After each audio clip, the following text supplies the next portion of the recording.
कुछ लौल्यम पैदा हो, हम उस स्थान का दर्शन करें। वो स्थान का नाम है हंस वाहन। कितने लोग गए हैं हंस वाहन नाम के स्थान पर? उनके बहुत लोग गए हैं। तो हंस वाहन, वो जब शिव जी को मालूम चलता है कि नैमिषारण्य में भागवतम कथा हो रही है, वो उसके रस का आस्वादन करना चाहते हैं। तो शिव जी ने कहा, ये मेरे को रसपान करने का मौका मिलेगा जब मैं भागवतम का श्रवण करूंगा, लेकिन कहीं मैं लेट ना हो जाऊं, इसीलिए उन्होंने ब्रह्मा जी का वाहन जो कि हंस है उसको लोन पर ले लिया। मुझको अपना वाहन हंस दे दो, मुझको तेज गति से जाना है भागवतम श्रवण करने के लिए। इसलिए वो स्थान है हंस वाहन, जिसपे शिव जी हंस के ऊपर विराजमान है। तो ये हमको दिखाता है कि किस प्रकार से भगवान का दर्शन करने के लिए, सेवा करने के लिए, भागवतम श्रवण करने के लिए हमको ललायत रहना चाहिए। तो जिस प्रकार से गोपियां लगाई थी भगवान का दर्शन करने के लिए, तो ये रूप गोस्वामी जी बताते हैं, ये जो लौल्यम है भक्ति को प्राप्त करने का, यही एक मूल्य है जो हमको चुकाना पड़ेगा। लौल्यम होना चाहिए। तो प्रत्येक कार्य में ये लौल्यम, जैसे कि अच्छे से जप करना, अच्छे से साधना करना, अच्छे से सेवा करना, ऐसा ना हो जब जप करें तो हमारे मन में ये विचार है माला कब खत्म होगी, सेवा मिलेगी, सेवा मिले तो हमारे मन में ये विचार आए कि इतनी सेवा कौन करेगा, भगवान का दर्शन खुलने वाला है।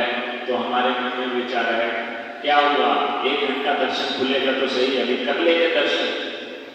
शंख किस लिए बजाया जाता है?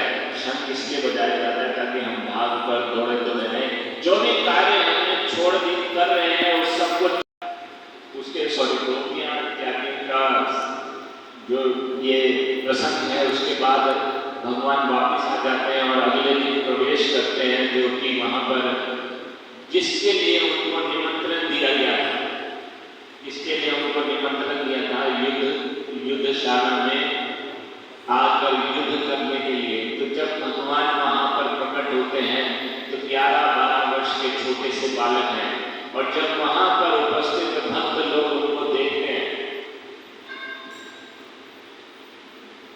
भक्त या फिर वहां पर उपस्थित जो भी लोग हैं, सारे लोग हैं, जब वो भगवान को देखते हैं तो वो भगवान को अलग अलग तरीके से परसीव करते हैं। वो किस तरह से परसीव करते हैं? वो श्लोक है 45वें अध्याय का 17वां श्लोक, जो बोर्ड पर था लेकिन अभी गायब हो गया।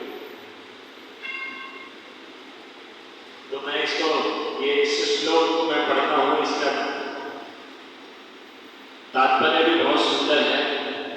ये श्लोक थोड़ा सा बड़ा है।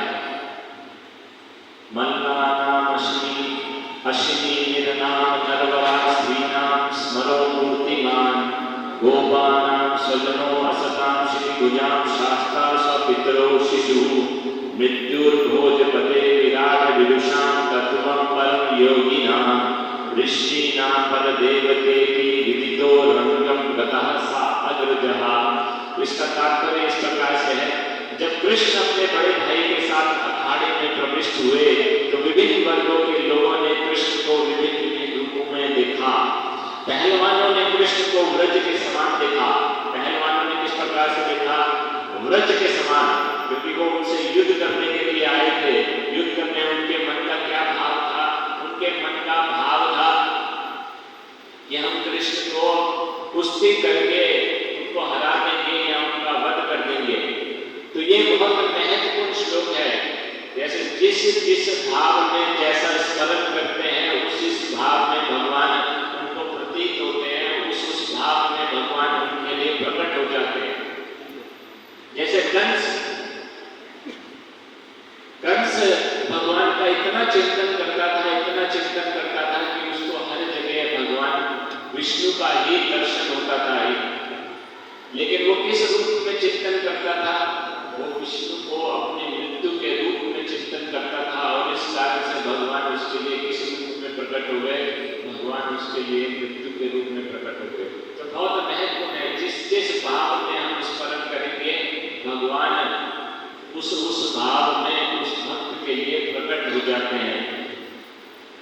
पहलवानों ने कृष्ण को व्रज के समान देखा, व्रज जो कि उनके ऊपर व्रज का प्रहार होने वाला है, यानी उनको कष्ट या मृत्यु देगा। मथुरा वासियों ने श्रेष्ठ पुरुष के रूप में, ये बहुत श्रेष्ठ पुरुष हैं, ये राजा बनने के लायक हैं। स्त्रियों ने साक्षात कामदेव के रूप में, स्त्रियां उनके सुंदर रूप से इतनी आकर्षित हो गई। भगवान तो मदन मोहन कहलाए जाते हैं, मदन को भी जो मोहित कर लेते हैं, तो स्त्रियों ने उनको कामदेव यानी मदन मोहन आदि कामदेव जो है उनके रूप में देखा। ग्वालों ने अपने संबंधी के रूप में, ये तो अपना ही है, अपना ही मित्र है। दुष्ट शासकों ने दंड देने वालों के रूप में, दुष्ट शासकों ने देखा ये आज बहुत दंड देने वाले हैं सबको। उनके माता पिता ने अपने शिशु के रूप में, एक छोटे से बालक है, उनको डर लग रहा था ये कंस के द्वारा ये तो पहलवान भेजे गए हैं, इसको मार डालेंगे। भोजराज ने मृत्यु के रूप में, भोजराज कंस ने मृत्यु के रूप में, मूर्खों ने भगवान के विराट रूप में, योगियों ने परम ब्रह्म के रूप में तथा ऋषियों ने अपने परम आराध्य देव के रूप में देखा। रस बता रहे हैं, रस यानी जिसके साथ कृष्ण के साथ आदान प्रदान होता है। रौद्र अद्भुतश्च श्रृंगारो हास्यम वीरो दयालुः भयानकश्च विबद्धश्च शांता